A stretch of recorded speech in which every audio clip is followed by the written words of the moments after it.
ഇന്നിവിടെ ഞാൻ വിശദീകരിക്കുന്നത് ശരാശരി അഥവാ ആവറേജ് എന്ന ടോപ്പിക്കാണ്. ശരാശരി എന്ന് പറഞ്ഞാൽ രണ്ടോ അതിലധികമോ സംഖ്യകളുടെ തുകയെ എണ്ണം കൊണ്ട് ഹരിക്കുമ്പോൾ കിട്ടുന്ന ഉത്തരമാണ് ശരാശരി അല്ലെങ്കിൽ ആവറേജ് എന്ന് പറയുന്നത്. ഒരു ഉദാഹരണം നോക്കാം. 6, 8, 14, 9, 11, 12 എന്നീ സംഖ്യകളുടെ ശരാശരി ആകെ തുക ബൈ എണ്ണം.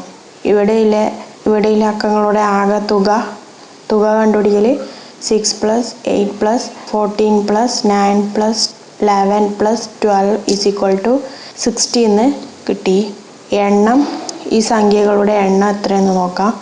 1, 2, 3, 4, 5, 6 എണ്ണം 6 എന്ന് കിട്ടി. അപ്പം 60/6 ശരാശരി കിട്ടി. ചോദ്യം നോക്കാം.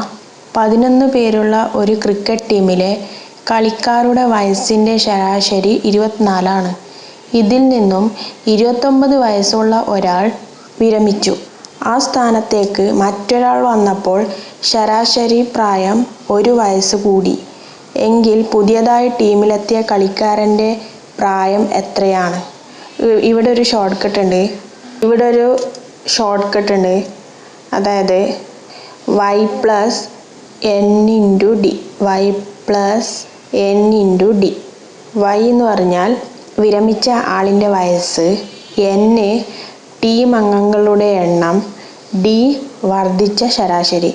ഇവിടെ y തന്നിട്ടുണ്ട് 29 വയസ്സ്, വിരമിച്ച ആളിൻ്റെ വയസ്സ് 29, n ടീം അംഗങ്ങളുടെ എണ്ണം, n 11 പേരാണ് ഉള്ളത് ടീമിൽ, d വർദ്ധിച്ച ശരാശരി, അതായത് 1 വയസ്സാണ് വർദ്ധിച്ചത്.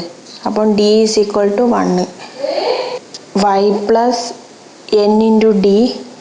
ഇതിൽ ഇതെല്ലാം സബ്സ്റ്റിറ്റ്യൂട്ട് ചെയ്താൽ 29 + 11 × 1. അപ്പം 29 + 11 = 40 വയസ്സെന്ന് ഉത്തരം കിട്ടി.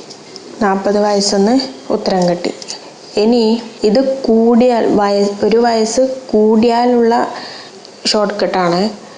കൂടുമ്പോൾ y പ്ലസ് എന്ന് എഴുതണം, പ്ലസ് എന്ന് ചെയ്യണം. y + n × d എന്ന് ചെയ്യണം. ഇനി 1 വയസ്സ് കുറഞ്ഞാൽ എങ്ങനെയാണ് കണ്ടുപിടിക്കാൻ നോക്കാം. 1 വയസ്സ് കുറഞ്ഞാൽ പുതിയതായി ടീമിലെത്തിയ കളിക്കാരൻ്റെ പ്രായം കണ്ടുപിടിക്കൽ y - n × d. y - n × d. 1 വയസ്സ് കൂടിയാൽ പ്ലസ് ചെയ്യണം, കുറഞ്ഞാൽ മൈനസ് ചെയ്യണം. y അറിയാം 29, n അറിയാം 11, d അറിയാം 1. അപ്പോൾ 29 - 11 × 1 ചെയ്താൽ 29 - 11 18 വയസ്സെന്ന് കിട്ടി. ഇനി അടുത്ത ചോദ്യം നോക്കാം. ഒരു ക്ലാസ്സിലെ 10 കുട്ടികളുടെ കണക്കിൻ്റെ ശരാശരി മാർക്ക് 25 ആണ്. എല്ലാവർക്കും 2 മാർക്ക് വീതം അധികമായി നൽകിയാൽ പുതിയ ശരാശരി എത്രയാണ്? പുതിയ ശരാശരി കണ്ടുപിടിക്കാൻ വേണ്ടിയിട്ട് പുതിയ ശരാശരി പഴയ ശരാശരി പ്ലസ് പുതിയതായി കൂട്ടുന്ന സംഖ്യ. ഇത് ഓർത്തു വെക്കണം. അതായത് ഇവിടെ പഴയ ശരാശരി തന്നിട്ടുണ്ട്, 25 എന്ന് പഴയ ശരാശരി തന്നിട്ടുണ്ട്.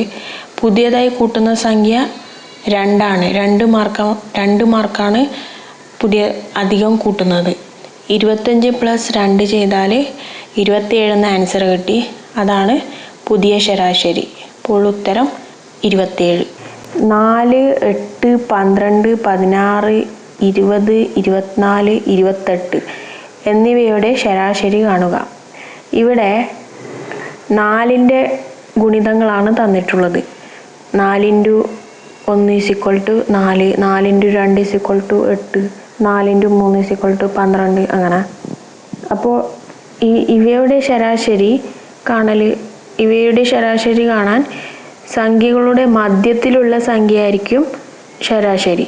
അതായത് ഇവിടെ മധ്യത്തിലുള്ള സംഖ്യ 16 ആണ്, മിഡിലുള്ളത് 16 ആണ്. അപ്പോൾ ഈ അക്കങ്ങളുടെ ശരാശരി എന്ന് പറയുന്നത് 16 ആണ് ആൻസർ.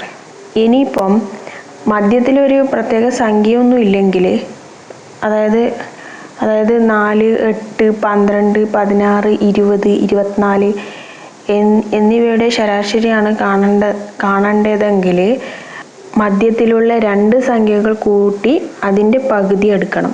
അതായത് ഇവിടെ മധ്യത്തിലുള്ള രണ്ട് സംഖ്യകൾ 12ഉം 16ഉം ആണ്. അത് രണ്ടും കൂട്ടുക. 12 + 16 = 28 എന്ന് കിട്ടി.